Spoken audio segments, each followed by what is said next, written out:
Now, let me close on another one, and Brian may mention this.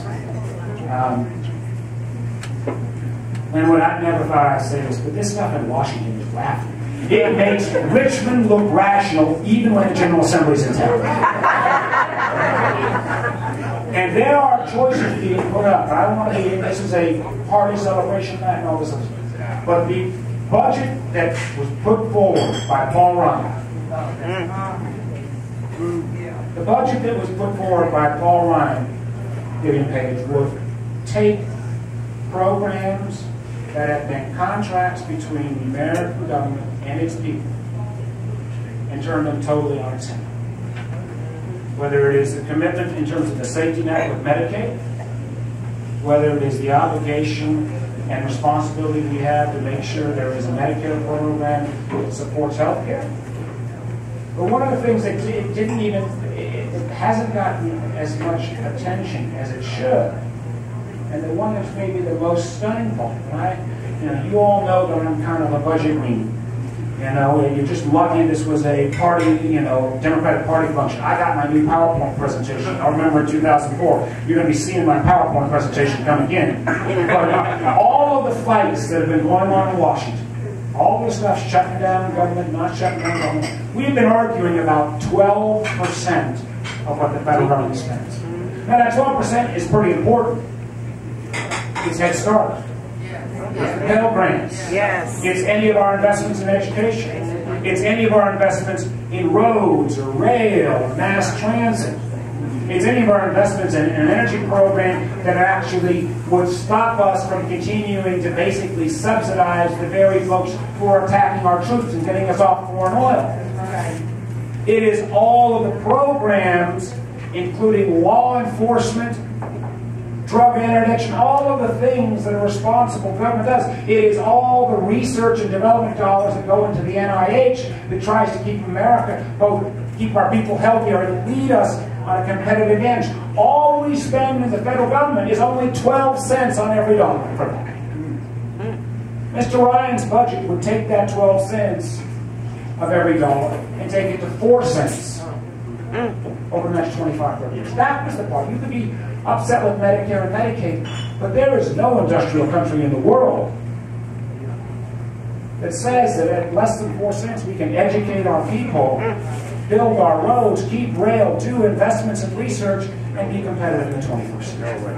So there is going to be a huge, huge challenge. But let me also say, this will be the part, and all I ask from everyone here, Joe and others, is wait until to see if we can get a plan out. As some of you may know, I've been involved in a bipartisan group called the Gang of Six. Now, only Washington, D.C. can be a gang member because it's good. And I have some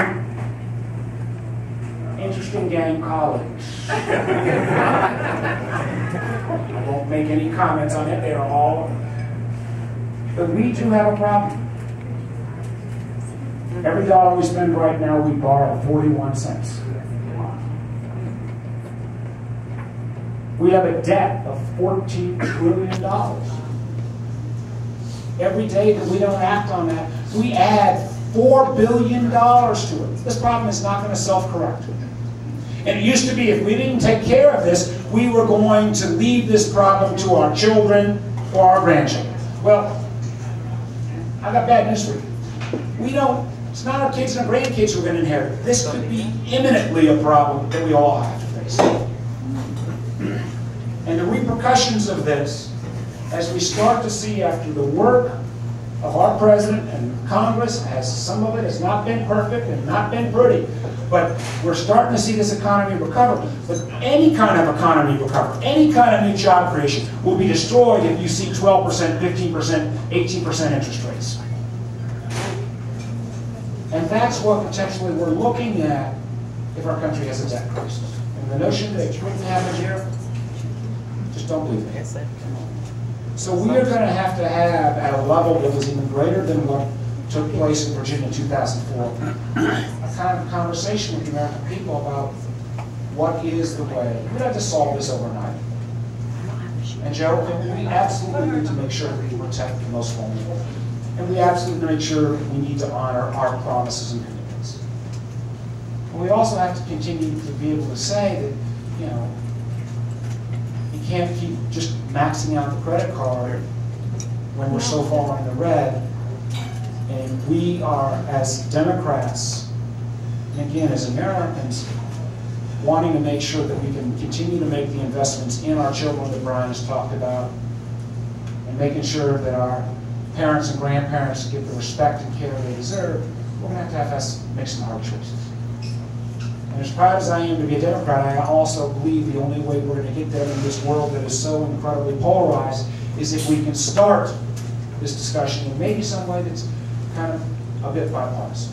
Some of you in this crowd will disagree.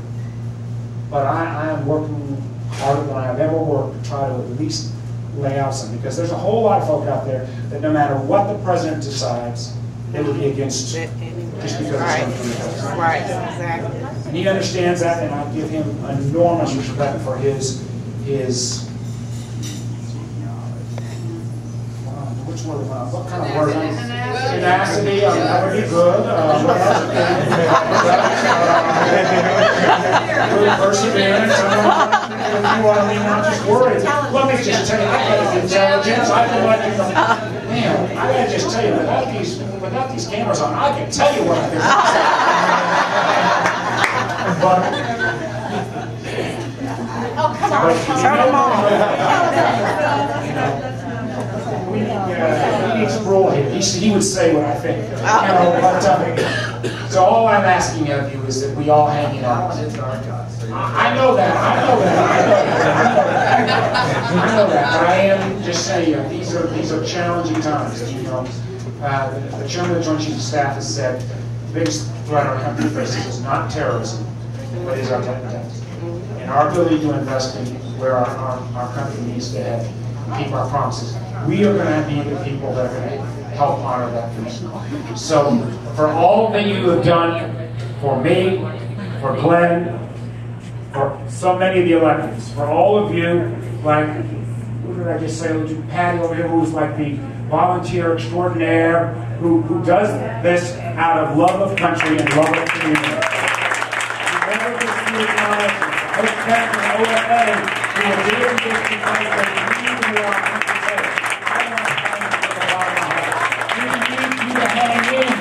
We've gone through some tough times in the last year, but we are on our way back. This country's on our way back, and the way that we are going to come back on top is through this Democratic Party. God bless you. Thank you.